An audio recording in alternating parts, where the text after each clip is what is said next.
It's almost been a year since I started my business, Brown Sugar Babe. I've watched it expand in ways I never imagined and grow in ways I've always dreamed of.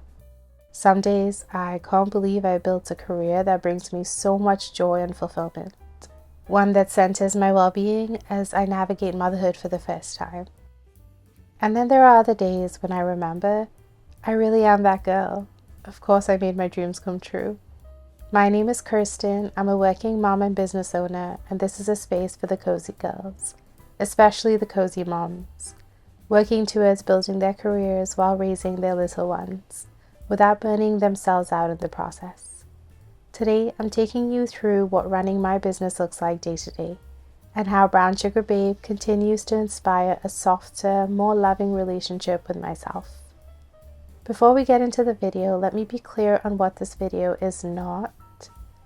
This is not a video where I will be starting my workday at 5 a.m. This is not a video where I will be taking care of my baby while working. I'm not my baby's only parent, and I expect my partner to take care of my baby while I'm working, just like I take care of my baby when my partner is working. This is also not a video where I'm trying to do the most. That's really not my style. I'm very much in my cozy girl era, and I'm here for the vibes. This feels like a good place to mention that my business actually embraces slow living, which is essentially living life at a pace that feels right for you, rather than the pace that society has set for you. Slow living guides me to make intentional business decisions that center my well-being, which is a priority for me, especially as a mom. If I'm not showing up for myself, I can't show up for my baby the way I want to. Building a career that allows me to be the best mom I can be is the goal. For those of you that are new, I also want to quickly break down what exactly Brown Sugar Babe is. Essentially, it's a community-based business that creates resources with love and care to feed bellies and nourish souls. I sell consciously made baked goods and small batch artisanal tea blends. I coach clients through meal prep journeys, motherhood, and menstrual cycles. I facilitate educational workshops to nurture collective healing, and I write love stories to expand our current understanding of love. Brown Sugar Babe is an extension of who I am and what I'm meant to do in this world. And this is what a day in the life of running Brown Sugar Babe looks like.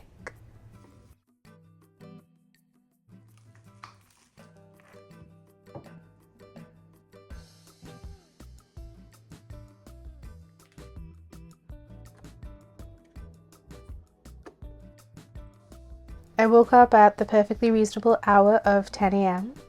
My partner takes care of my baby on the weekends, and this is when I get a large chunk of my work done. I like to start my workday by going through upcoming deadlines and prioritizing which tasks need to get done first. I've been following a bullet journal method for the last year, and I found this works especially well for me as a working mom. I made a video about this method, so I'll share that in the description below. In case you couldn't tell, I was not feeling very motivated to work today, so I decided to plan my day in bed in my bathrobe. I then decided to grab myself a cup of tea to lean into the coziness, to take a moment to check in with myself, to figure out my energy levels, so that I could decide what my day was going to look like. My weekdays are always planned around how my baby is feeling, so I like to plan my weekends around how I'm feeling. I wasn't that hungry, so I decided to eat a banana muffin for breakfast, which really energized me, and I was ready to get into my work. I figured I'd take advantage of this energy boost and start with my most challenging task, my business budget sheet. Oh my god, organizing my business's finances requires my brain to work in ways that it is really not practiced in, so it always takes so long going through receipts, inputting data, and filing away documentation. It sounds pretty straightforward, but because my business provides so many different products and services and works with different collaborators and organizations, it can be quite time-consuming to sort through it all, even though I update my budget sheet monthly. I try to be gentle with myself when I made mistakes and affirm my ability to get this done. I thought my budget sheet would take like 2 hours. Joke's on me because it took 4 hours. But I'm really glad I stuck with it and got it done. It felt like such a weight off my shoulders. I was very hungry at this point, but I sadly did not have time for lunch because I needed to do my weekly shop, so I decided to grab a snack on the way.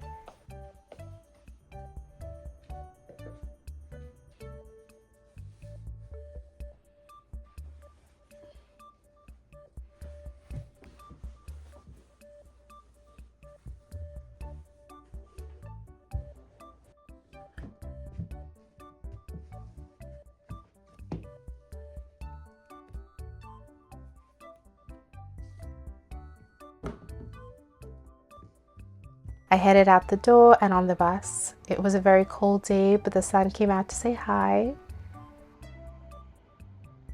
I don't like to rush myself when shopping for my business because I want to make sure everything I buy is intentionally chosen so that I know my money is being well spent. Sometimes this involves going to multiple stores to check the prices of ingredients before deciding which store to buy from. Luckily, today was not that kind of day. I first went to pick up ingredients at the bulk store for an order, and then I went to pick up some packaging and supplies at the dollar store for a workshop I was facilitating that weekend. I stopped by on the way for a chai and a couple mutton rolls. They were divine and made my shopping trip so enjoyable, and then I headed home.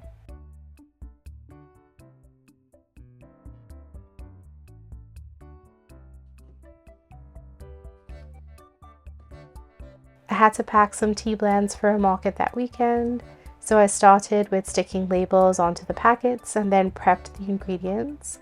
This involved cutting dried fruit or cracking whole spices. Then it was time to fill, seal, and weigh the packets. This whole process takes 2 to 3 hours, so I love passing the time by catching up on my favorite podcast or listening to an album that just dropped. Here I was listening to Halle Bailey's Love or something like it on repeat, obsessed with it. I cleaned up the kitchen after packing the teas and then realized I hadn't eaten a proper meal all day, but I was too tired to cook, so we ordered in some Chick-fil-A. But it was really sauce with a side of Chick-fil-A. For some reason I decided to have not 1, not 2, not 3, but 4 sauces with my meal, and of course a milkshake. I also totally forgot to take out my apron because of how hungry I was. This meal was bomb, especially because I ate it alone in peace while watching my favorite Korean drama, Something in the Rain. When my workdays are as full as today's was, I tend to order out for my meals unless there's already leftovers in the freezer or fridge. Even though I love cooking, because so much of my work involves cooking, I barely have the energy to cook outside of work. So that's one way I give myself a break. I order out once or twice a week.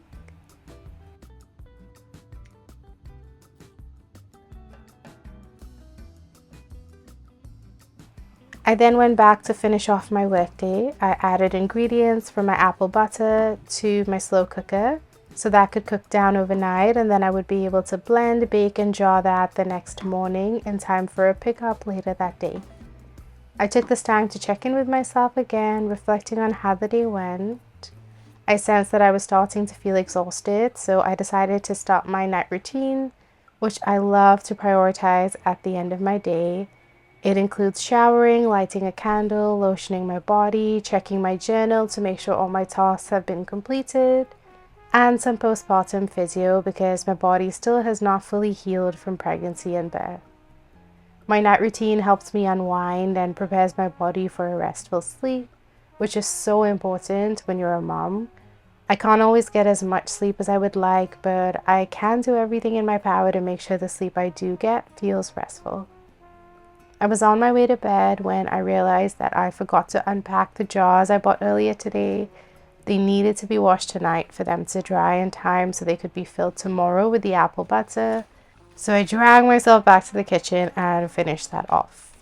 And then finally ended my workday. Thank you so much for spending the day with me. I hope this video gave you some insight into how you can build a career that centers your well-being. And if you're a working mom, I hope this video inspired you to navigate your career in support of a loving relationship with yourself. Here are some other videos about how I built my business over the last year. That's all for now. I'll see you in the next one.